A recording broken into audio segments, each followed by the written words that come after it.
Meanwhile, the People's Democratic Party has expelled Minister of Federal Capital Territory Nyesom Wike, Ayodele Fayose, former governor of Ekiti State, Samuel Anyanwu, former secretary of the party. Chief Olabode George, former national vice chairman of the party, moved the motion for the expulsion at the ongoing convention in Ibadan, Oyo State capital. Honorable Samaila Burga, chairman of the PDP in Bauchi, seconded the motion. The PDP faction loyal to Wike has moved to stop the convention through the court, but the party secured judgment at a high court in Oyo to make the convention hold. And still on the expulsion of some PDP members, Governor of Bauchi State Bala Mohammed has stressed that the party's decision to expel some of its members was essential to end indiscipline within the party. He made this known to journalists following the announcement of the new PDP national chairman at the party's convention in Ibadan. Governor Mohammed was instrumental in moving the adoption and ratification of the expulsions, a move aimed at strengthening party unity and discipline ahead of upcoming elections. It's not an individual that is expelling any individual, but people are tired of indiscipline, of destructive elements that are causing so much disaffection. And so the convention took a holistic decision, and that is why now it is not for me to talk. Definitely the convention has gone well to look inward to make sure that all these pricing issues and those that are giving the party problems. And to help us make sense of this, to understand the legal and political implications, we're joined by a legal expert and political analyst, Barrister Tunji Abdulhameed. Thank you for joining us. Good afternoon, sir. Good afternoon. Thank you for having me. Barrister Turaki has been elected as the new national chairman of the People's Democratic Party amid the ongoing legal challenges and, the chaos. How legitimate is his leadership under Nigerian law? As far as I'm concerned, that convention is just a mere hangout, a mere get-together by friends and colleagues. The proper things were not done, and but coupled with the fact that, look, there are judgments of court which says don't go ahead with this convention. That is enough to invalidate that convention. The argument that there's a judgment in Ibadan State or your state or whatever does not hold water as far as I'm concerned. When the judgment is given, what you do is to go to appeal and not go and search for another court to get another judgment. And I hear senior lawyers who will argue and say that, look, when there are two judgments, the one that came last must be followed. Do we have a procedure in our law which says you can file two cases at the same time? So for us to have two different judgments. They are misinterpreting it. What they are interpreting is that law which says that when there's a judgment of the Supreme Court and which says this is a position, another one come on board maybe a few weeks later or months later or years later, that one that came later will be the one to follow. He's talking about bindingness, not about of that judgment, not between same party. Not that you A and B will have a case somewhere in Ibadan. They will get judgment. They will now B and C, B and A will now go back again to somebody will now go back to another court in there somewhere else and get another judgment. And you now say the one that he got last will be binding. That is not the law. With due respect, they are misinterpreting it. So for me, the fact that that judgment exists confer illegality, confirm that convention or conference is not legal, and that was why you can see INEC was not there. Although I am aware that it's not compulsory, the INEC must attend. What the law requires of INEC under Section 82 of the Electoral Act is for them to be given notice. So if they have been given notice for 1 day's notice, they have the right to either be there or not be there. But we also are the court in Abuja that says 21 notice has not been given. Go and give it out. Has it been given? No. And they said they suspended people. These people that are suspended, there are processes under the law for you to suspend anybody, even under the PDP constitution. Were they giving fair hearing? Is there any notice to these people to say, come and face a disciplinary committee for you to defend yourself? There was none. And it's even surprising that Chief Olabode George, who should be one of those that should be expelled, is the one moving the motion. I'm saying so because if you Chief Olabode George was one of the G5 who worked against the party. So if he's talking about expulsion, people who are not are supposed to be disciplined is one of them. You see, those who try to go ahead with that convention, they don't love the party. They are just fighting for their personal interests. They're not interested in the unity and peace. They are only interested in being in position of authority within the party or capture the party. Because otherwise, they will have adhered to the advice by some of the party leaders that says, don't let us let's suspend this convention now. Let's put our house in order. Then we can go ahead and then do it thereafter. When we have about 13 states who have those delegates, how can you say you are conducting a convention of all the parties members? We have states who have not conducted their congresses, and the law says, and when I say law now, I'm talking about even the PDP constitution, says that there must be world congresses, there must be local government congresses, and there must be state congresses before national convention can be conducted. There is no state congresses in about 4 or more states, and yet you went ahead and said, and this convention was abandoned by so many delegates from so many states, and then you want to say, well, it was a successful jamboree as far as I'm concerned. And it has no legal backing. It will be said that, because I'm saying so because if you look at Plateau State and Zamfara State and River State, we have a similar situation, and that was why in Zamfara State the APC won the election all through, and those elections were overturned by court, and PDP was giving the results.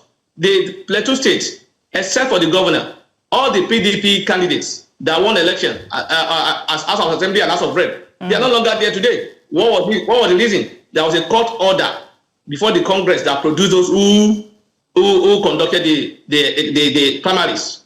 And the court said, no, there is no foundation. You cannot put something on nothing and expect it to stand. Therefore, those that have been elected are not qualified to be elected. All right. So that is what that may likely happen in these circumstances. For me, it's not a proper convention that is backed by any law. As far as I'm concerned, property has not been done. All right. And I see it as a mere jamboree and a mere get-together by friends and colleagues. Mr. Abdulrahman, I can see you've made your point. Abdulhameed, I beg your pardon. Now, we see that some governors are loyal to Umar Damagum, and now that they're loyal to him, they have publicly disassociated themselves from Wike's expulsion. What impact could this have on the party unity moving forward? The moving forward there is the problem I have. The impact it will have is negative, because it's creating more disunity within the party, and that was what people are saying. That when you have crisis, that's not the time you go ahead and do this. You cannot suspend people. You cannot expect people when there's a move, when you are having crisis and you are thinking about bringing people together, unity and peace, and you are suspending people illegally. Because there was I'm not aware of any given to anybody. I'm not aware of any query given to any of them to come and defend themselves. The law requires that. You cannot just on your own. And that was what the chairman of the convention said. He left the convention, said he doesn't believe in it. And I heard you say it was a contest between two parties. No. Senator Lado openly came and declared that he doesn't have confidence in the convention because of legal the court orders that are available. Therefore, he's withdrawing from there. He's distancing himself from the contest, and then they say he got 48 votes. Well, somebody who says he's not interested in it. You see, you can see the Plateau State Governor, Umaru Fintiri, the chairman of the convention. They openly distance themselves from the decision taking, which means there was no mutual understanding when the decision was taken. It was just the decision of few people who came together and said, "Look, this is what we're doing," and it's not helping the party. It will disunite the party more. It will cause more confusion, and it may likely be any serious candidates that want to contest under this particular what's it called, executive NWC that has been elected, and may risk his candidacy thereafter. It's dangerous for anybody to contest it under that circumstance. So we see that this chaos is causing a lot of problems, and the first thing I'd like to ask is, do you think the PDP will recover from this chaos that's happening, as to while people are still even trying to consider what party they want to belong to in terms of election? That's one. And what hurdles, legal or political, could the PDP face in enforcing these expulsions and maintaining cohesion across all states? I think you see, if the attitude of those who are going expelling people may likely deepen the disunity and the fight. I may not give them a headway. Yes, I am aware that those other side, the Wike-led or whatever, they have the mind of whatever they take, whatever step they take, they have the mind to frustrate them. But you don't allow them, you don't give them opportunity to rely on to frustrate you. That's what I see. They are just following it appears the Wike camp, they have a plan and they are following their plan. It appears the other people here, they don't have any plan. They were just following the event as it happened. So that's what you see. So for me, the way things are going, there is no sign that they may be able to recover because they are not taking steps that will make them recover. If they want to recover, they will not expect at this point and say, I'm telling you, the other part led by Wike, probably this week you will hear with them. They may also say, come up and say they are suspending or they are expelling all of them in that regard. And then there will be a clear faction in the party, and then, which is what those Wike faction are looking for. They want a situation whereby there won't be any proper PDP. And they are playing in their hands. They're playing to their hands. It's unfortunate. The enforcement of the what's it called, expulsion, like I said, may be difficult. Because like I said, those other people, they also have their own faction and they also take their own decision. Right. And they will, like I said, they will likely have a two faction of PDP. Wow. It's unfortunate. Quite. Well, thank you so much for joining Tunji Abdulhameed, for giving us your insight as to what this is, what's going on. And hopefully we'll continue to watch and see how this unravels. We appreciate you joining us this afternoon. Thank you for having me. It's my pleasure to be with you. Thank you. And now we're joined by our new central correspondent, Israel Eferobor, who is here in the studio with me to speak more on this development. Israel, good afternoon, and it's good to see you on a Sunday afternoon. Hope you brought things from Ibadan. Absolutely. Yay! So you were at the venue in Ibadan for the PDP convention. Yeah. What stood out for you? Can you just give us, I know you did the whole reporting, but can you give us, what were the things that we didn't see? Tell us, what happened? Talking about things that we didn't see.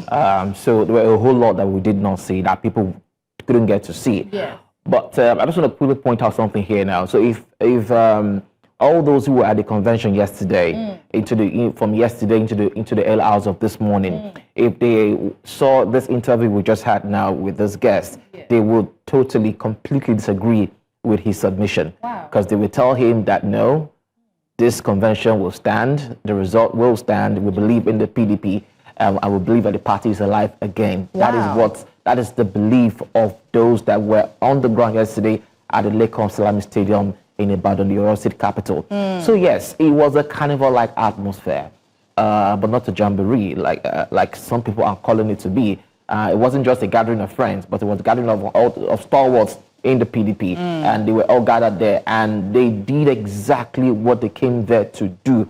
We did not see, as journalists on the ground, we did not see any sort of opposition or anyone trying to disrupt why they came there. And we spoke to a couple of stakeholders there, delegates, and indeed those who have been in the PDP for quite some time, and they had contrary opinion to what our guest just said. And they said that the PDP is alive, the PDP is back, and they are ready to take over the reins of power in 2027, and also going ahead to offer a strong opposition to the APC in the coming years. So yes, indeed, the delegates came all over from across Nigeria, and indeed they all made their presentation speeches state by state, and the voting process also went about seamlessly, and it was smooth basically. We thought that we will leave the venue at about 6 a.m. this morning, but we left earlier than that. So bottom line is, what we saw, though people would disagree, it was a party that we saw that was united, basically, regardless of all the legal disputes and challenges that is bedeviling the party right now, the internal wranglings, they do not care really. In fact, they see all of this happening differently. So yes, we saw a united front play out yesterday against all odds. That's interesting. So, there was a major announcement, as to expulsion of some key figures in the party. And, of course, a lot of people talking about it will stand, it will not stand. How was it received when this happened? Well, so, it's a packed venue. And so not everyone quite heard, when that announcement was made, because they ruled out the names, and then at the end they said that they have been expelled.